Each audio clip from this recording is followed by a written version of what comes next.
Aujourd'hui, on reçoit Guillaume Canet, Bonjour. qui nous raconte son rapport à la célébrité, C'est mon devoir de montrer mon cul. sa couleur de stylo bille préférée C'est le rouge, et l'histoire de son double appelé tout simplement Mon Connard. ce connard, Il nous parle aussi de ce qu'il faut absolument pour faire un bon film, avec un budget ou pas, c'est le scénario. de son expérience du cinéma américain Non, il n'y a pas de liberté. et de pourquoi il avait décidé d'arrêter le cinéma pour toujours. Ça me gonflait en fait, ça commençait à me gonfler. En fait, aujourd'hui, Guillaume Canet nous parle de lui, enfin lui, son film, mais aussi lui, Guillaume Canet.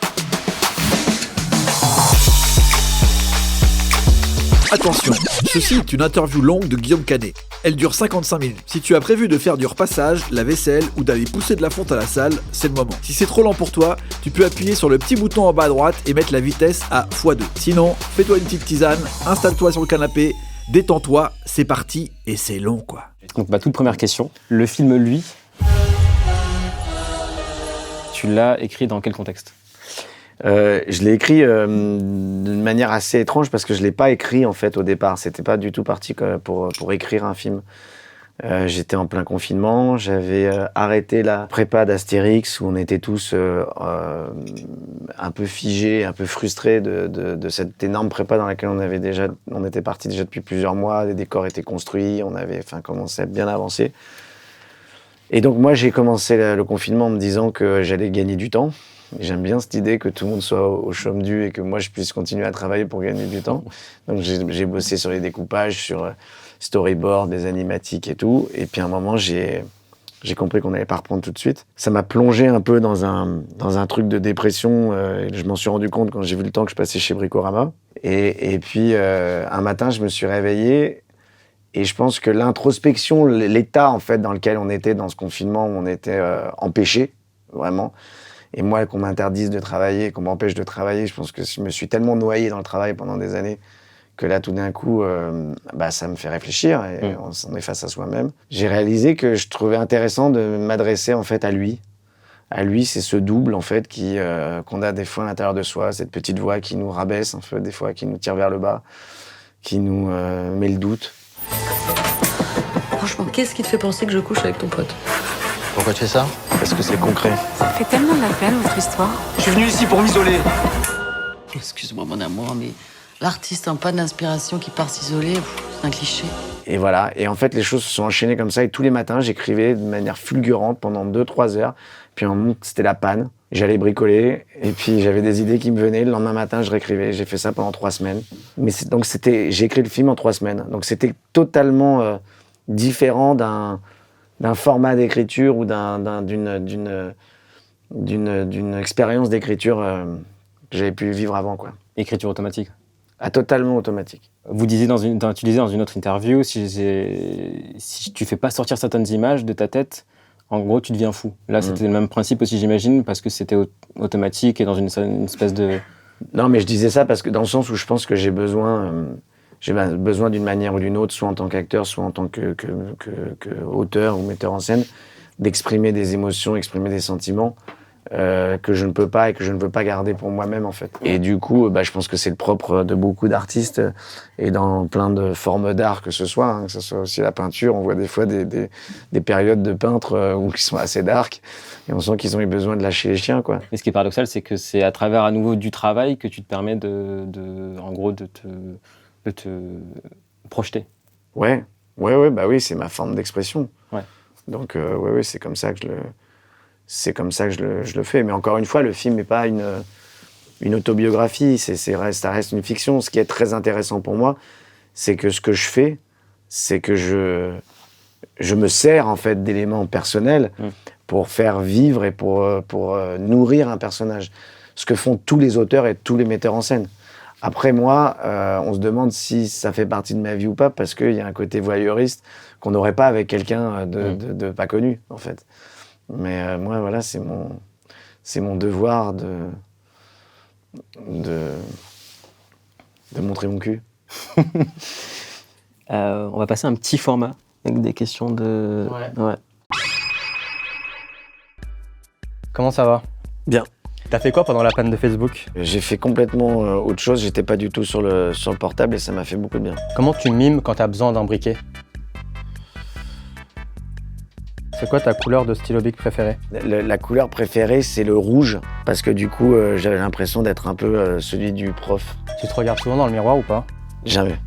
C'est quand la dernière fois que t'es monté à cheval? C'était en décembre 2019. Il s'appelait comment? Ouest de Cantré. C'est cool d'être bélier ou pas? C'est cool, mais ça peut faire mal à la tête. Tu fonces et tu réfléchis après. Donc tu te prends pas mal de coups.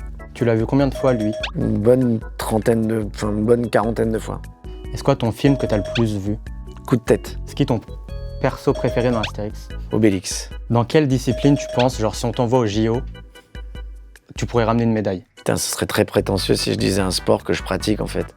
Admettons, on te dit, t'as 10 ans pour te préparer jour et nuit, tu vois. Ah, j'ai 10 ans pour me préparer?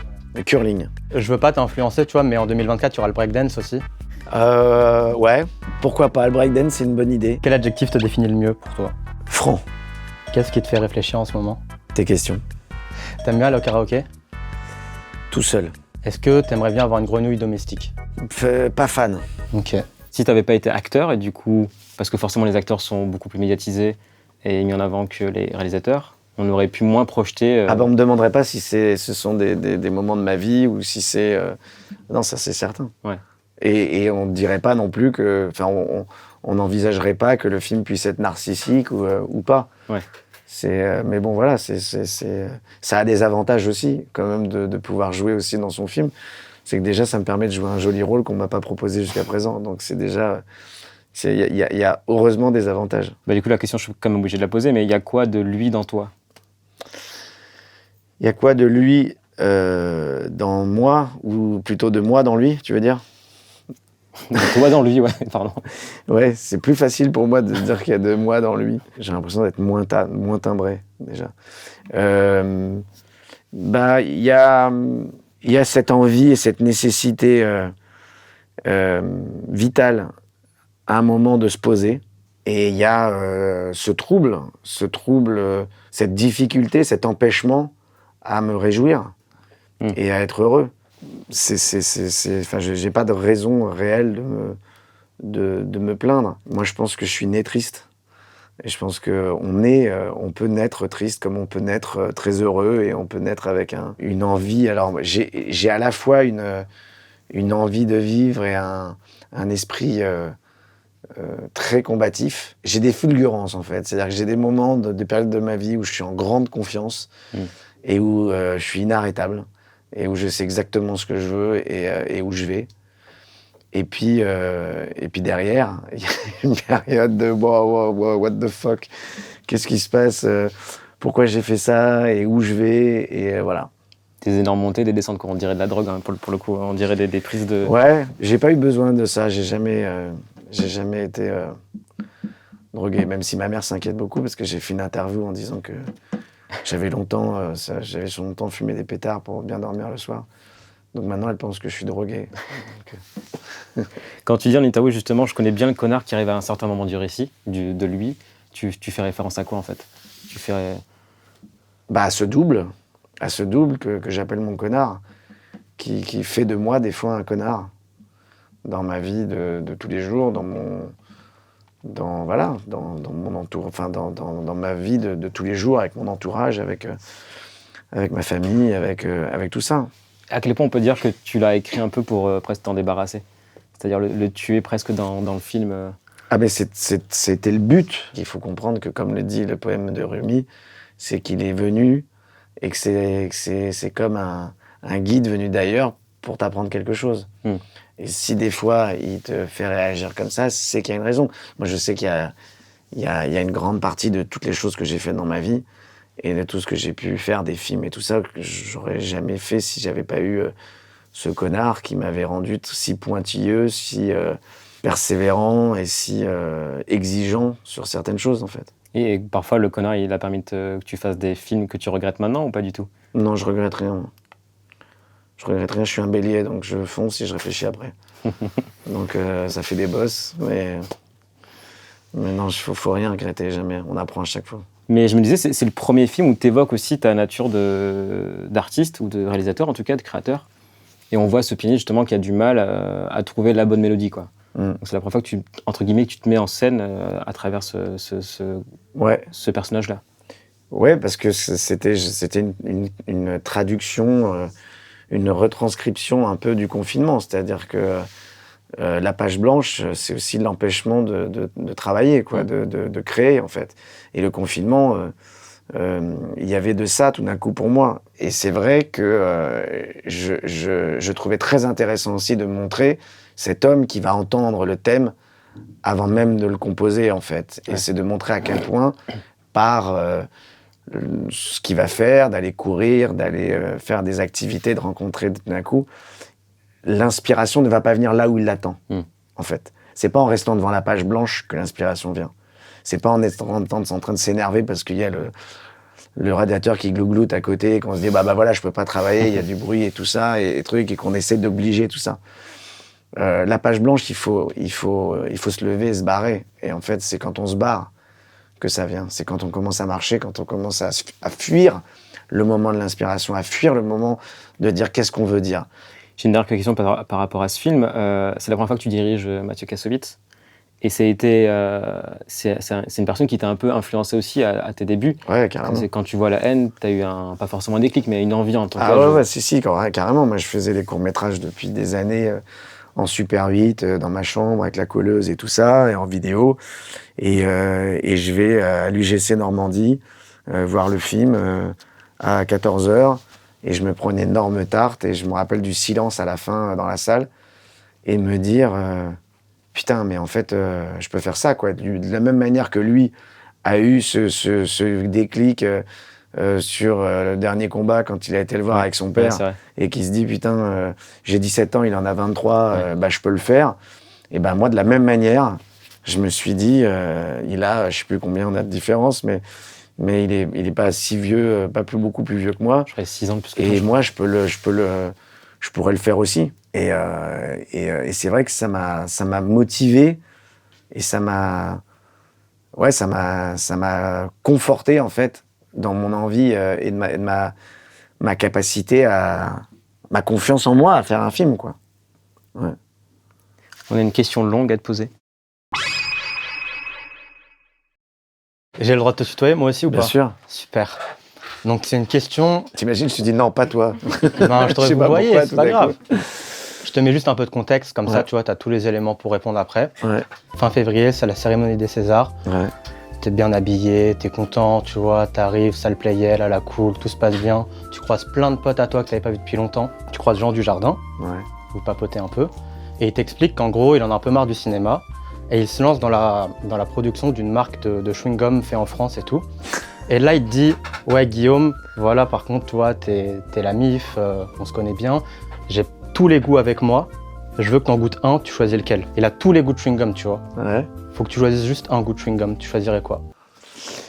J'aime pas les goûts fruités, en fait. Enfin, tout ce qui est framboise, fraise, tu vois, tout ça, je suis pas très...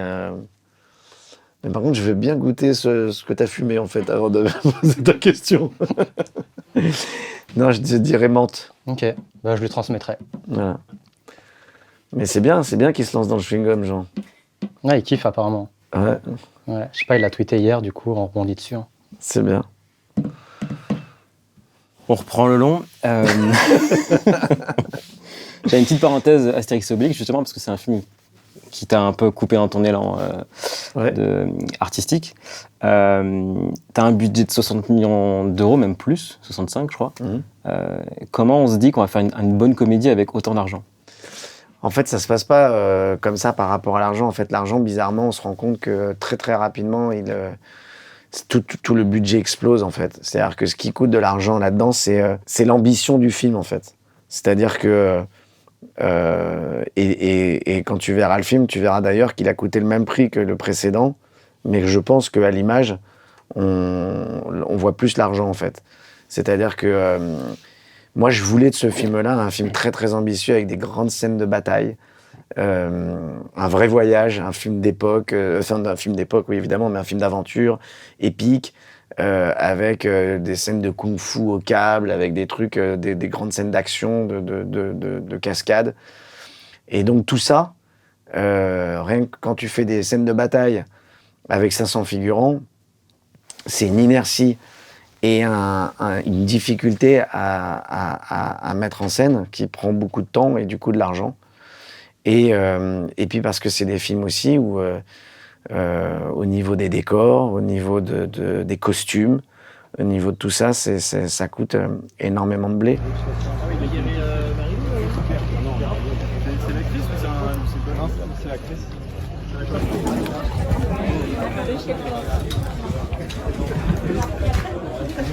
Être devant les comédiens. Toutes les deux, venez avec moi.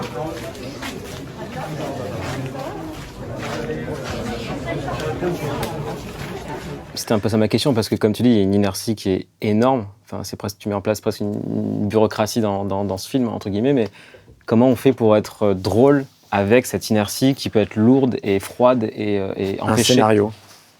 La chose la plus importante à la base, c'est le scénario. Là, t'as pas le droit à l'erreur pour le coup. Bah non, il faut qu'à la base, tu peux pas faire un film en disant juste je veux des super costumes, des super décors, un casting de fou, où on va payer tout le monde beaucoup d'argent parce que tout le monde, comme c'est Astérix, Obélix, tout le monde veut un vrai salaire. Donc, mais on peut pas faire un film. La base, il faut que le scénario soit dément, il faut que le scénario soit drôle, hyper rythmé et soit à la hauteur du film que tu veux faire. Et le rythme, quand tu dois le trouver sur un plateau avec, je sais pas, 500 figurants justement, il faut être aussi à l'aise enfin, je veux dire, assez détaché aussi de toutes les questions qu'on peut te poser, les responsabilités que tu as en tant que réalisateur. En fait, d'acteur. Ouais. En fait, il faut pas regarder tout ça. Et d'ailleurs, moi, il y a plein de fois où des gens qui venaient me voir sur le plateau me disaient « Putain, c'est dingue, c'est fou les décors, c'est vraiment du cinéma, c'est fou, t'as vu le truc et ça et ça. » Et moi, je disais « Ouais, mais je regardais pas, en fait. » Vaut mieux pas. Il y a des moments où j'avais des flashs où je m'arrêtais en pleine nuit, je voyais des grues avec des lumières de ouf, avec des trucs. Et en fait, je me rendais compte que je regardais pas, mais peut-être par survie, en fait, parce que je sais que si j'avais été là-dedans, dans la forme, j'aurais pas été dans le fond. Et je pense que le plus important là-dedans, c'est d'être vraiment sur ce que tu racontes. Qu'est-ce que je raconte, quels sont les personnages et quelle est la narration, où on va, en fait. Parce que sinon, t'es devant un décor sublime avec des trucs et tu te dis ah bah tiens, on va filmer ça, oh puis alors ça c'est hyper beau, et puis ça c'est des trucs, et puis tu fais un film de 4h10 et puis finalement t'as rien à raconter, et voilà. Donc ce qui est important, c'est qu'il faut pas se laisser bouffer et séduire par le contexte et le truc de dire waouh, c'est génial. Et ce que j'ai vraiment appris sur lui, sur le film précédent, c'est que comme je tournais en 4 semaines, et là je passais de 4 semaines à 4 mois, je voulais absolument aller justement être très précis dans ce que je racontais. Et les autres films que j'ai pu réaliser, à chaque fois je les réalise souvent à 2 caméras, avec des longues focales, et je laisse vivre les acteurs. Et je chope des moments, en fait. Et je compare ça un peu à un supermarché, en fait. Tu vas faire tes courses, tu prends 8 caddies, et d'habitude, les films, je les faisais comme ça. Je remplissais tous les caddies de plein de trucs très bons, en me disant « Ah, c'est super ce que tu fais là, ouais, c'est super, tac, tac, tac, tac », et après, j'en fais un film. Là, lui, j'avais pas le temps, et il fallait que je vienne avec ma liste de courses. Il fallait que je sache ce que j'allais faire à bouffer avant, en fait. Et donc, du coup, je savais exactement ce que je voulais. Cette scène-là, j'ai pas besoin, c'est une caméra, c'est un plan, tout marche en un plan, et on perd pas de temps à en faire une deuxième prise, à faire un deuxième axe, à faire quoi que ce soit. Et le fait de travailler comme ça en 4 semaines, ça m'a permis justement d'aller droit au but et de savoir exactement ce que je racontais. Et du coup, je m'en suis servi sur Astérix. Et heureusement, parce que je pense que sinon j'aurais perdu un temps de dingue. T'as quand même fait des bonnes courses, non, pour Astérix? Ah bah oui. Au niveau des acteurs, du casting et tout. Ah bah oui, il faut quand même. Ouais. T'es obligé de te mettre un peu, enfin, au niveau des autres Astérix d'avant, forcément, ça... Oui, mais alors moi je pars pas là-dedans. Je pars pas là-dedans parce que je me suis jamais mis ce genre de pression. Okay. J'ai jamais attendu, j'ai jamais flippé sur l'idée de dire attention, on t'attend au tournant. Moi, j'ai toujours dit aux gens, si vous m'attendez au virage et que je sors de la route, vous allez me prendre en pleine gueule. Donc, c'est vous qui allez vous en prendre plein la gueule. Moi, Moi, je pense que je suis suffisamment ultra exigeant et ultra difficile à me satisfaire pour me mettre en plus la pression de ce que les autres vont penser. Ouais. En fait, je pense que je suis plus difficile, moi, de ce que je pense de moi, parce que contrairement à ce que les gens pensent, je m'aime pas beaucoup et je suis pas un fan de moi. Donc, je mets toujours la barre la plus haute possible.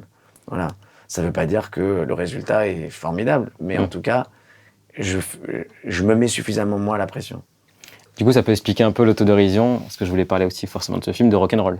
L'autodérision, tu te mets en scène en plus ton couple, avec Marion Cotillard. Rock'n'Roll, c'était aussi beaucoup une réaction, en fait, une réponse, en fait, à des années et des années de gens qui se permettent de jouer avec mon image et de raconter des conneries sur moi, en fait. Comme ça arrive toujours. Ça cessera jamais, mais du coup, je me suis dit, à un moment, moi aussi, je vais m'amuser avec mon image, et moi aussi, je vais m'amuser avec Guillaume Canet, et je vais un peu me fendre la gueule, moi aussi, voilà. Donc, c'est parti de là, en fait, Rock'n'Roll. Surtout à un moment où j'avais décidé de tout arrêter. Ouais. En fait, c'est un moment où j'avais décidé de plus faire de cinéma, et de plus jouer, de plus réaliser, de faire autre chose dans ma vie, parce que je trouvais le métier, tout ça, ça me gonflait, en fait. Ça commençait à me gonfler, en fait, cette nécessité tout le temps d'avoir à accepter ces jugements permanents, enfin voilà, il y avait un truc qui me gonfle d'ailleurs toujours, en fait. Et comme lui, qui était avant tout une expérience personnelle de confinement, Rock'n'Roll, c'était une expérience d'interview avec une journaliste qui devient... Oui, parce que c'est un déclencheur, en fait. C'est juste un truc d'une interview comme il y a dans le film, en fait, qui me dit que je suis pas très rock, parce que j'aime bien aller à la campagne, et que j'aime bien monter des chevaux, et que tout ça. Et du coup, je suis totalement halluciné de cette nana qui doit avoir 15 ans de moins que moi, et qui connaît rien de ma vie, qui sait pas qui je suis, et qui, parce que je monte à cheval, pense que je dors avec une bouillotte, et que voilà. Donc, j'écris un film où je dors avec une bouillotte. Et donc, tout d'un coup, moi, j'ai toujours adoré faire l'inverse. Enfin, aller dans le sens de ce que les gens pensent de moi, des fois, rien que pour les faire chier. Bon, franchement, moi, ça me ferait chier que tu me vois comme ça, hein, parce que je suis pas du tout comme ça, en plus. Non, mais sincèrement, tu me vois vraiment comme ça? Je suis pas la seule, hein. Comment ça? L'autre soir, on bouffait avec des copines et on parlait des acteurs français avec qui on voudrait bien niquer. Et, franchement, t'as bien chuté dans la liste. Mais ce côté provocateur, justement, de répondre à ces 10-15 ans de métier, finalement, parce que c'est ça aussi, de l'image que vous avez construite autour de votre filmographie, ce côté provocateur, il renvoie aussi à cette époque où vous avez un peu des tocs, où vous avez des pensées, où vous imaginez des choses qui vont forcément être hyper provocatrices, elles aussi. Est-ce que vous faites le lien? Est-ce que tu fais le lien aussi avec ça ou pas du tout? Ah oui, c'est vrai, non, j'y avais jamais pensé. Mais ce côté, ils vont bien voir ce qu'ils vont voir, quoi. Quand on crée d'une manière ou d'une autre dans n'importe quelle forme d'art, on a envie de susciter une réaction. On a envie de susciter une surprise, un étonnement, un intérêt et une réaction, qu'elle soit négative ou positive, mais en tout cas de susciter une réaction. Ouais. Donc je pense que effectivement les tocs que je pouvais avoir auxquels tu fais référence et je vois lesquels. Je pense qu'effectivement, quand tu fais un film, quand tu racontes une histoire, tu as envie de susciter des réactions. Tu as envie que les gens se disent... Enfin, tu as envie que ça leur parle, en fait. Ouais. T'as envie... Et moi, en tant que spectateur, j'ai envie de ça. Aujourd'hui, tu peux plus demander aux gens d'aller au cinéma, d'aller dans une salle, s'ils vont pas voir un film qui va pas les surprendre, en fait. Sinon, ça s'appelle un téléfilm, en fait. Un film que tu peux voir en faisant la vaisselle, en regardant tes textos et en laissant en fond dans la maison, en fait. On va passer à un petit format. L'idée, c'est que avant-hier, sur l'Instagram de Combini, on a posé la question de savoir ce que les gens pensaient réellement de toi. Ok. Donc, je vais te lire quelques réponses. Ok. L'un des premiers qu'on a reçus, c'était l'acteur qui a toujours le rôle du gars vénère. Ah ouais? Ouais, peut-être qu'il y a un certain... Il y a une certaine volonté un peu de rébellion, d'impatience et d'exigence de ma part. Ouais, c'est possible. On a reçu un deuxième qui était, je recontextualise la question, mais c'était vraiment quelqu'un a dit mon père. Donc, Bah alors il faudra qu'on se rende compte quand même parce que faut qu'on se raconte. Ça dépend de l'âge en fait déjà. Il faudrait qu'on me resitue un petit peu la naissance, la région. Mais franchement je pense pas. Je pense pas. Maintenant si c'est un père spirituel, je le suis mais volontiers, avec un immense plaisir. Et si je peux t'apporter quelques soutiens, que ce soit, je le ferai. un autre, c'est l'héritier de la nouvelle vague. C'est très très cool. C'est très très cool. Ça veut dire un renouveau quand même, donc ça me fait très plaisir. Ça veut dire que je suis pas encore complètement, ça sent pas trop le sapin, quoi. Ça me... On se pose toujours la question un peu quand on commence à grisouiller et à voir la jeune génération qui arrive, on se demande toujours si on n'est pas en train de passer le flambeau. Donc ça me fait très plaisir, c'est très gentil. Un autre, c'est le Ryan Reynolds français. Pourquoi pas ? Moi, quand on est acteur, on est censé quand même accepter que les gens fassent un peu ce qu'ils veulent de soi, en fait.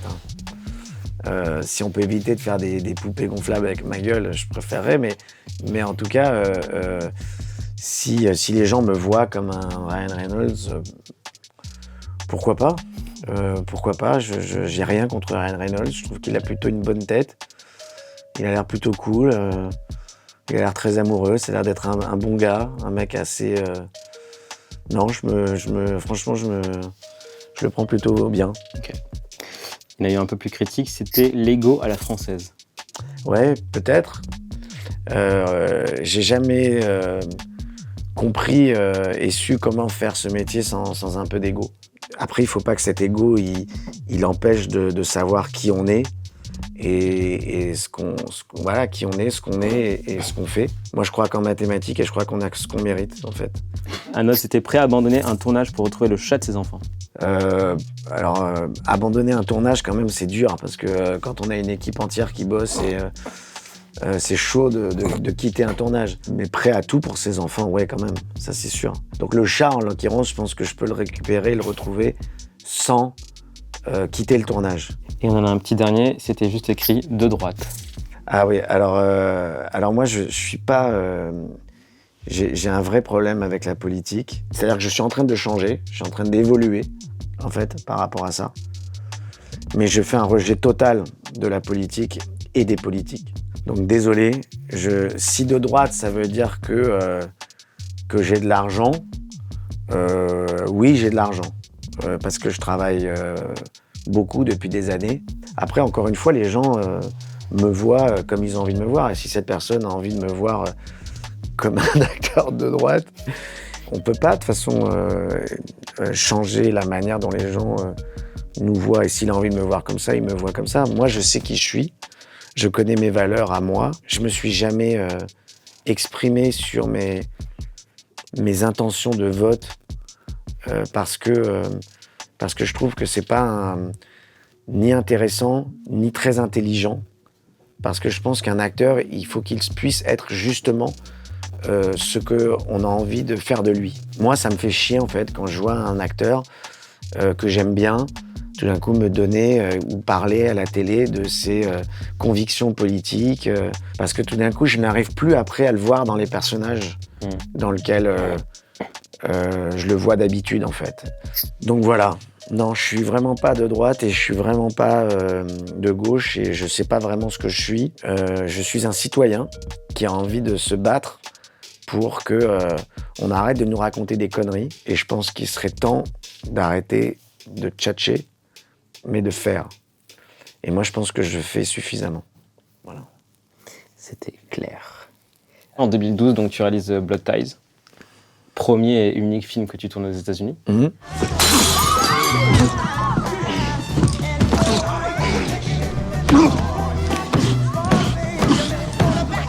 Est-ce que, ça va bientôt faire 10 ans que tu l'as tourné, est-ce que tu le regrettes ? Pas du tout. Pas du tout. Mais pas du tout, j'adore ce film. Franchement, sans aucune prétention, Je trouve que c'est un film que j'ai fait avec d'abord, j'ai énormément bossé. C'est un film que j'ai fait juste après Les Petits Mouchoirs, où j'aurais pu faire le choix pour justement notre ami qui me trouvait de droite, gagner beaucoup d'argent en faisant la suite. J'aurais pu, après Les Petits Mouchoirs, décider de faire la suite, ce que je n'ai pas fait. J'ai fait ce film de manière totalement dure, parce que en fait, je me suis retrouvé à New York avec des gens qui ne me connaissent pas, avec une équipe, avec mon salaire mis en coproduction, avec voilà. Et finalement, ce film, il m'a coûté de l'argent plus que j'en ai gagné. Mais par contre, d'abord, j'ai appris énormément parce que je me suis tapé que des emmerdes, que des emmerdes, mais le film, pour moi, représente tout ce que j'aime dans le cinéma américain des années 70. J'aime beaucoup le film. Et aujourd'hui, quand je croise d'ailleurs beaucoup de gens qui me parlent du film et qui aiment beaucoup le film, en fait. Donc tu le regardes pas. C'est à la fois, tu vois toutes tes références de cinéma des années 70, les Scorsese, les Coppola qui t'ont un peu biberonné, on va dire, quand tu étais ado. Non, mais même ce que raconte le film, les personnages, l'histoire même. Mais le contexte du film, c'est-à-dire la manière dont c'est fait, beaucoup de contraintes sur place, l'accueil du film, le Festival de Cannes, les 2 versions que tu fais. Ouais. Est-ce que tu t'es pas en mode parfois, putain, le rêve que j'avais, le rêve de gosse, qui était un rêve de cinéma américain, le rêve américain tout court, il n'a pas été justement un peu fourvoyé, quoi? Non, parce qu'en fait, c'était un vrai choix. Le travail aux États-Unis, j'ai fait La Plage, j'ai fait le film de Schatzberg que j'ai adoré faire dans le Bronx, qui lui fait vraiment la référence du cinéma américain des années 70, Schatzberg, et j'ai fait ce film qui s'appelait Last Night, que j'ai tourné aussi à New York. J'ai beaucoup aimé faire ces films-là, les 2, je parle, qui sont des films indépendants, mais en fait, à faire le choix, parce qu'on m'a proposé plein d'autres films après là-bas. On m'a proposé de réaliser des films comme Le Touriste avec Johnny Depp et Angelina Jolie. On m'a proposé de réaliser des gros films américains. Mais moi, je sais pas faire ça. Je sais pas arriver sur un plateau avec un scénario qui est déjà écrit, avec un storyboard qui est déjà dessiné, et où il faut faire de la gestion, en fait, comme l'explique très bien d'ailleurs Mathieu Kassovitz, d'être sur un plateau et de gérer, en fait, que tout le monde s'entende bien sur le plateau, parce que t'as plus rien à faire. Ouais. Moi, c'est pas ce qui m'intéresse, et je sais pas faire ça. Moi, il faut que je sois à l'origine de l'écriture, faut que je fantasme un peu le film, en fait. Tu citais Kassovitz, justement, et je pensais forcément au documentaire sur Babylon AD, documentaire qui s'appelle Fucking Kassovitz. Ouais. C'était pas non plus comme ça, dans le contexte, le tournage de Blood Ties, ou ça l'était vraiment? Ce bordel monstre en termes de prod. Je veux pas de design comme ça, vous pouvez vous les prendre. Vous pouvez les refaire et vous me donnez les trucs que j'ai demandé il y a 6 mois. Si la production vous dit non, vous dites le metteur en scène a dit oui. C'est moi le patron. C'est incroyable, ça fait 6 mois que je vous ai demandé ça. C'était pas tant dans la prod qu'il y avait le bordel, en fait. C'était dans la manière de faire, en fait. C'était dans... Moi, j'ai toujours fait tous mes films avec les mêmes équipes, avec les mêmes personnes, et dans une ambiance vraiment géniale, et avec des gens passionnés. Moi, j'ai toujours dit qu'un machinot, quand il court vers son camion pour aller chercher un rail de travelling, je veux qu'il sache pourquoi il va chercher le rail, qu'il sait quel plan on va faire, qu'il sait avec quelle musique on va le faire, et que le mec, quand il pousse le travelling, qu'il ait la musique dans l'oreille, et qu'il soit passionné par ce qu'il fait, en fait.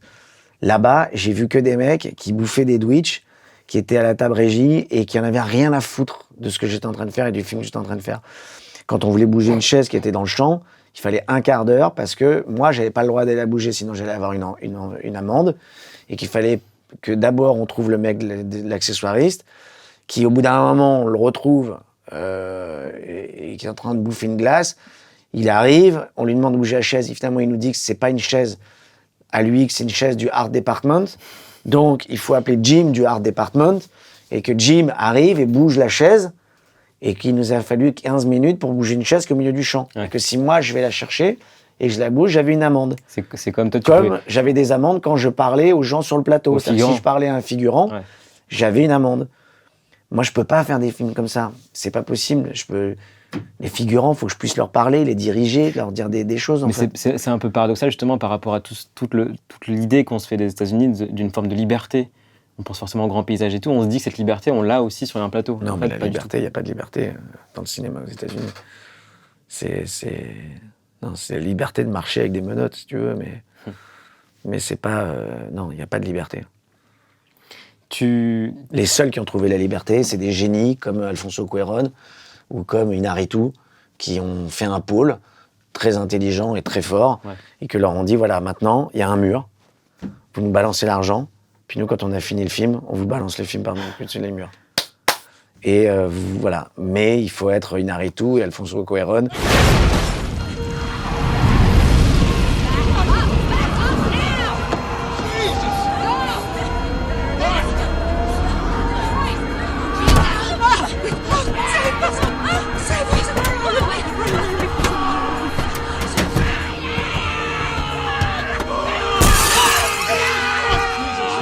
Tu parles de deux Mexicains, mais c'est pas trop aussi Nolan. Il a réussi le coup aussi de Nolan. mettre en valeur, en avant une force de frappe. Quoi. Mais Nolan, pour moi, excusez-moi, moi j'aime pas Nolan. Okay. Non, mais juste en termes de liberté artistique, c'est ça que je veux dire. Ah oui, bah lui, il a la liberté artistique, ça c'est sûr. Quand tu vois les films qu'il fait, ce que ça coûte pour que personne pige, ne comprenne que dalle, ça s'appelle une grande liberté. Lui, c'est sûr qu'il a vraiment réussi son coup. Ouais. T'as pas aimé Tenet? Non, j'ai pas aimé Tenet. Bon, c'est pas grave. Non. En tout cas, Blood Ties, il sort. L'accueil critique, il est dur pour toi. L'accueil, en tout cas, du film au global. Et j'ai l'impression, mais je pense que tu en avais de façon déjà parlé, c'est que quand tu reviens au cinéma en tant qu'acteur, dans La prochaine fois je vis sur le cœur de Cédric Angers, t'exprimes toute la colère que tu as en toi. Ouais. À ce moment-là. On est en 2014, t'es en Normandie. Ouais. Donc c'est bien ce qui se passe. Ouais, vraiment. Oui, parce que j'ai plus envie de jouer, j'ai plus envie de quoi que ce soit, et je manque à ce moment-là d'entrain, de confiance en moi, et je suis blessé par ce métier en fait, par ces gens en fait. Et donc voilà, je suis dans une période assez compliquée en fait, où j'ai pas l'impression qu'on m'offre et qu'on me propose non plus les rôles que j'aimerais faire. Et puis il y a Cédric Angers qui me propose ce rôle magnifique et voilà, et que j'ai fait avec un immense plaisir. Et je trouve que c'est un film magnifique, avec une atmosphère, avec un ton hyper fort. C'est un film vraiment très habité, quoi. Vous allez bientôt le coincer. Vous savez qui c'est? Mais ça se ressent en plus. Ça se ressent à l'écran. Et pour moi, en fait, c'est votre meilleure performance. Ta meilleure performance. Ouais, pour moi aussi. Ouais, pour moi aussi. Et je le situe maintenant. Alors, ça va peut-être, je sais pas si ça va te parler ou pas, mais entre Zodiac, forcément, parce que tu parlais même de la lumière de Trey Fincher de ce film. Carrément. Et je le mets aussi à côté d'un Joker de Todd Phillips. Ouais. C'est-à-dire où on suit un mec qui a des gros soucis en valeur psychologique. Et on le suit de près, on va pas du côté des gens qui le poursuivent. Ouais, parce que la force de ce film-là, en plus, c'est qu'il y avait, c'est que t'es touché par le mec, en fait. Il est presque attachant, parce qu'en fait, il souffre. Il n'y a pas de plaisir de tuer, en fait. Il a envie qu'on l'arrête. Mais comme le Joker, en fait. À un moment, il a envie qu'on l'arrête, quand même. C'est-à-dire qu'il y a... Et c'est vrai que là, ce personnage... il est extrêmement déroutant parce qu'en fait, il est atroce, il est horrible, il est immonde. Et en même temps, tu vois à quel point il souffre, en fait, de passer à l'acte. Que c'est un combat contre lui-même, en fait. Et ça, c'est un rôle, ça fait partie des rôles que j'ai envie d'avoir et qu'on me donne pas, forcément. Et du coup, je joue dans mes films. Et toi, tu y vas à fond dans ce tournage. Tu vas sous l'eau avec une eau glacée à 3 degrés. Tu t'en fous, quoi, on va dire. Bah oui, parce que c'est des rôles. On est tellement, comment dirais-je, reconnaissant de ce cadeau qu'on nous fait qu'on a envie de tout donner, bien sûr. Avant de passer au petit mouchoir, on va voir si tu vas pouvoir reconnaître des films dans lesquels tu as joué, que tu as réalisé, à travers des critiques.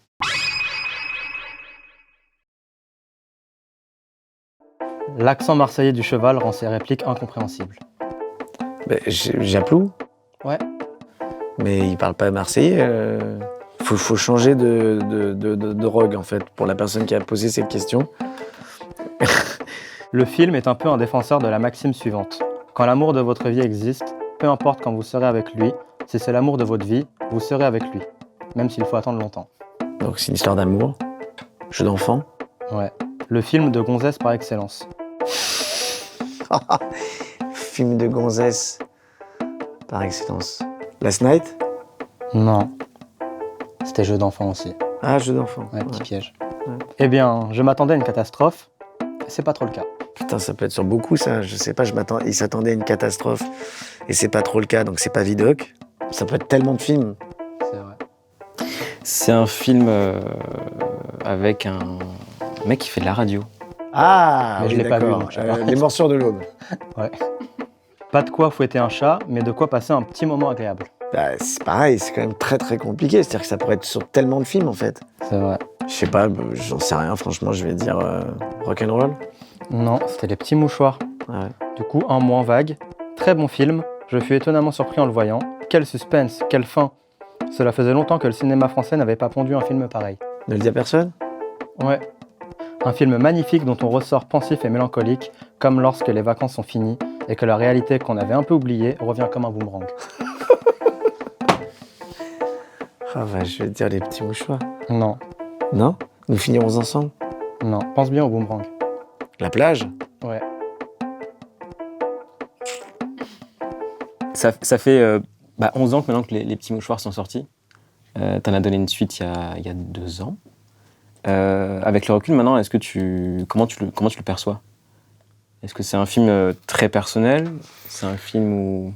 Ouais, c'est un film. Bah oui, c'est un film très personnel parce que j'écris le film en sortant de l'hôpital après avoir passé un mois à l'hosto sans que j'ai un seul pote qui vienne me voir. Et je sors de l'hosto et je vais chez un pote et il me met à la porte au bout de 2 jours parce qu'il me trouve dépressif. Donc je l'écris à ce moment-là, le scénario. Et je parle en plus d'un pote de la même bande qui s'est tué en moto. Donc ouais, c'est le principe de base, le déclencheur est très personnel. Mais comme tous mes films d'ailleurs, il y a quand même beaucoup de choses qui sont personnelles dans mes films. Ce qui me rassure, c'est que je me rends compte que mes films jusqu'à présent, je touche du bois, marchent plutôt bien. Et que même si c'est personnel, ça reste quand même assez universel et que les gens s'identifient à ce que je raconte et voient ma sincérité. Les Petits Mouchoirs, déjà, j'ai eu énormément de mal à vivre le succès du film. Puisque le jour de la sortie, j'apprends la mort d'un autre pote qui se tue en moto à 8h le matin quand on est dans une radio en train de faire de la promo. Donc je vois plus rien de la sortie du film, je vois plus rien du succès du film. Je n'apprécie rien du tout et évidemment je suis complètement à l'ouest. Et je mets très longtemps avant d'imaginer de pouvoir faire une suite à ce film. Et puis je tourne la suite, j'en sors finalement extrêmement... je sais pas comment exprimer exactement ça, mais un peu déçu de cette envie de réunir tous ces gens et ces personnages et tout ça. Et une envie en tout cas très sincère de retrouver les personnages, mais un peu comme un sentiment de quand t'as pas vu des potes depuis très longtemps et que tu les retrouves et que t'es content de les voir et puis à la fin du dîner tu te dis... T'es content de les quitter aussi, quoi. Tu te dis ouais, voilà. Et c'est vrai que le tournage c'est très très mal fini en fait. Ok. Donc en fait du coup ça m'a laissé un peu un goût amer, notamment pour une personne en qui je croyais avoir une relation plus forte que ça. Et le temps passe et je vois que ça n'a pas changé grand-chose. Et je me rends compte que finalement, ce que j'avais en fait imaginé et rêvé comme relation n'était finalement qu'une relation professionnelle. Et c'est assez décevant, en fait. Mais c'est la question que j'allais te poser, c'est pas parfois compliqué de mélanger le travail avec l'amitié? Si, c'est toujours très difficile. Et toi, en plus, t'as le rôle de celui qui doit tout gérer sur le plateau, t'es Voilà. réalisateur. Et qui peut justement être pris comme un surplus d'ego. Et faire un film comme ça, sans ego, c'est impossible. C'est-à-dire faire un film comme ça, avec autant de comédiens, et gérer autant d'ego, si on n'en a pas un peu, on se fait complètement bouffer, en fait. Et on peut même pas mener le film au bout, en fait. Quand t'écris Les Petits Mouchoirs, est-ce que tu t'écris à travers le personnage de François Cluzet ou pas du tout? Oui, beaucoup. Du coup, il y a une forme d'autodérision. Enfin, tout le monde le sait, j'imagine, pendant le tournage. Le film, le personnage de François Cluzet est très inspiré d'une partie de moi et une partie d'un pote restaurateur qui est voilà, chez qui qui m'a inspiré ce personnage-là parce que on a vécu un peu cette bande-là, cette histoire-là, en fait. Et donc, du coup, il y a un peu des deux, en fait. Dis donc, tu veux que je t'aide? Ça te dérange pas de prendre mes enfants pour des cons? Tu te fous de ma gueule? Tu crois que je t'ai pas vu, petit tricheur de mes deux? Les règles, c'est 1, 2, 3, soleil, et tu te retournes. Et toi, tu fais 1, 2, tu te retournes, 3 soleils. Alors arrête, hein, ça va bien les conneries maintenant. Et tout le monde sur le plateau, entre guillemets, les acteurs, les Gilles Lelouch et Laurent Lafitte, les Marion Cotillard, savaient que c'était un peu de toi ou ils l'ont su Oui, ensuite? bien sûr, oui. Donc il y avait un peu une forme d'autodérision aussi de te montrer, entre guillemets, à travers lui, quoi. Ouais, bien sûr. Ok. Ouais. Il y a... Mais moi, c'est pour ça que je dis sans arrêt qu'on peut faire toutes les critiques qu'on veut et qu'on peut me critiquer de ce qu'on veut. Je pense que je le fais déjà suffisamment. Enfin, quand les gens comprendront ce que je pense de moi-même, ils se rendront compte qu'ils n'arriveront pas à me faire du mal en me critiquant, en fait. Mais du coup, tu as souvent, on dirait, et ça revient du coup à Rock'n'Roll, ça peut être aussi par rapport à lui, écrit pour aussi à la fois avoir de l'autodérision, à la fois toi te projeter en tant que personne, et aussi pour donner un peu ton image de toi, en fait, ce que tu penses vraiment de toi, et en réponse à ce que pensent Non, les mais autres de toi. aussi, c'est pas forcément un truc de vouloir prouver ou dire aux gens ou j'ai pas. Moi, je raconte des histoires. Voilà, je raconte une histoire. Le but de tout ça, quand même, à la base, c'est de s'éveiller, en fait. S'éveiller, se réveiller, en fait.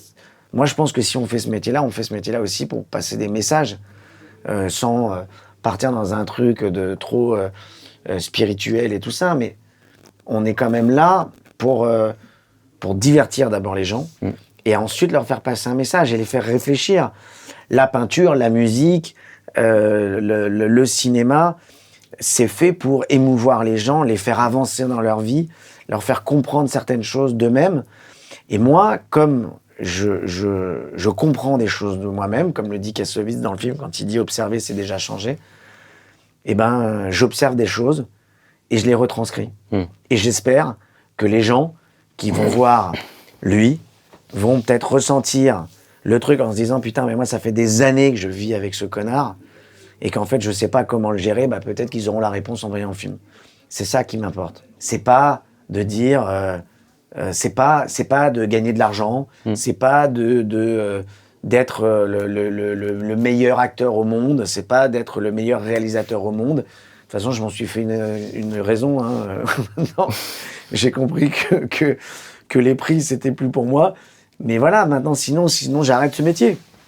Si c'est pas un besoin vital et nécessaire de faire partie d'une aventure et de raconter une histoire avec quelqu'un, parce que c'est quelque chose qui me fait vibrer, et c'est quelque chose qui me parle, j'ai plus rien à foutre dans ce métier, c'est certain, en fait.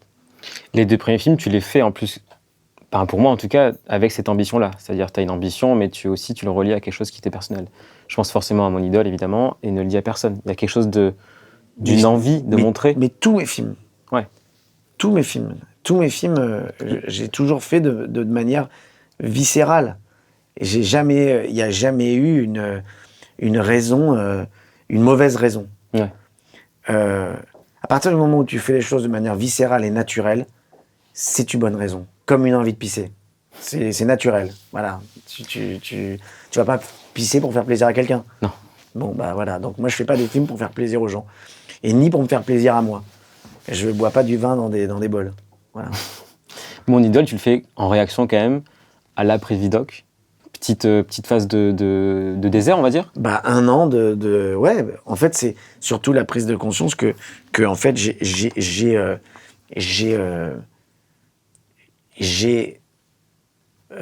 fait la plage, je suis en couverture des journaux, tout le monde me voit comme le jeune acteur du cinéma français.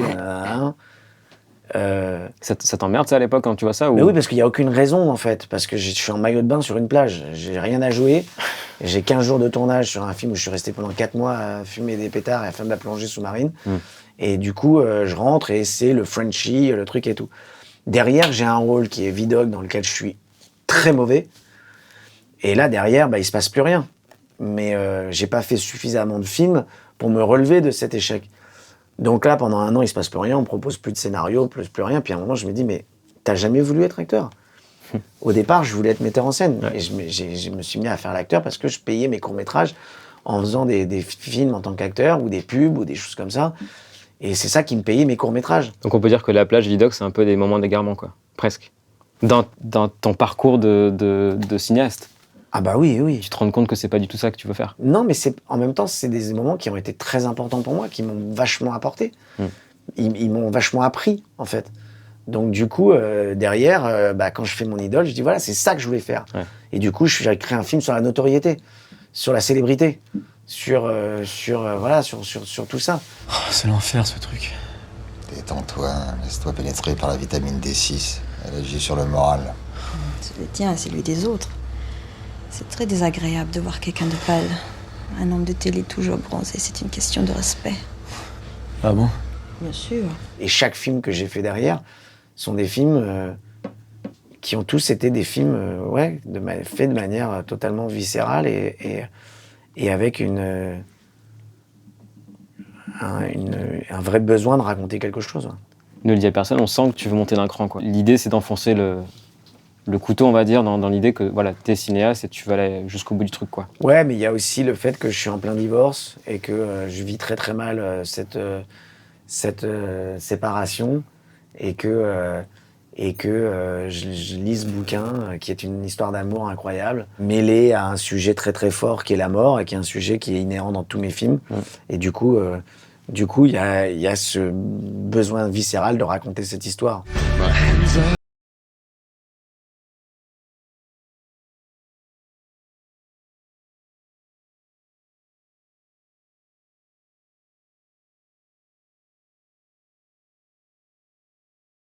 Bien plus qu'une histoire de budget ou de raconter.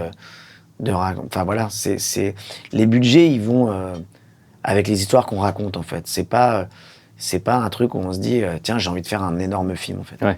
Parce que là, tu peux être certain que tu vas droit dans le mur en fait si tu pars comme ça.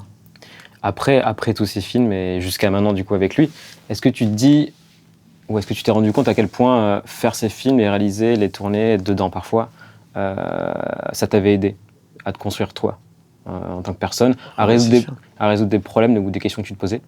Bien sûr, évidemment. Chaque film que j'ai écrit aussi m'a apporté quelque chose parce que, encore une fois, c'est comme je le disais, c'est une observation. C'est une manière d'exprimer quelque chose. Tu penses pas toujours à ce que tu dis, en fait.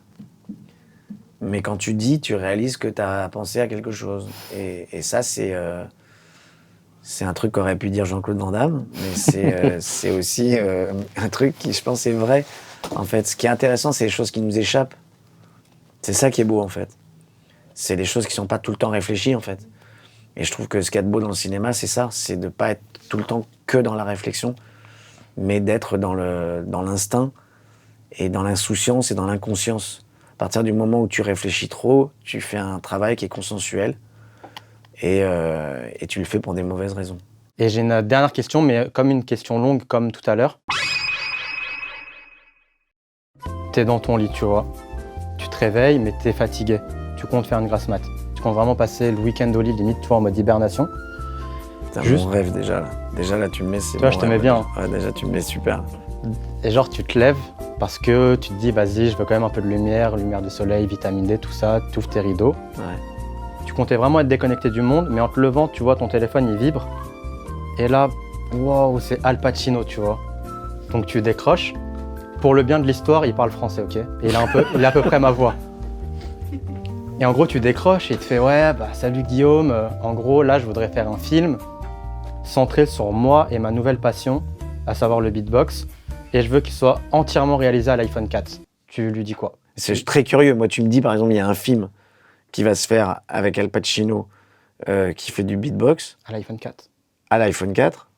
Moi, je trouve ça chambé. Mais genre là, tu vois, il est à l'autre bout du fil, Ouais. je lui réponds quoi exactement? Mais tout de suite, hyper bonne idée. Mais d'ailleurs, je me demande si tu m'as pas donné une idée, en fait. On va le contacter, Al Patch. Tu veux être coproducteur? Allez, let's go. Mais fais gaffe, parce que si t'es coproducteur, tu vas être vu comme un mec de droite.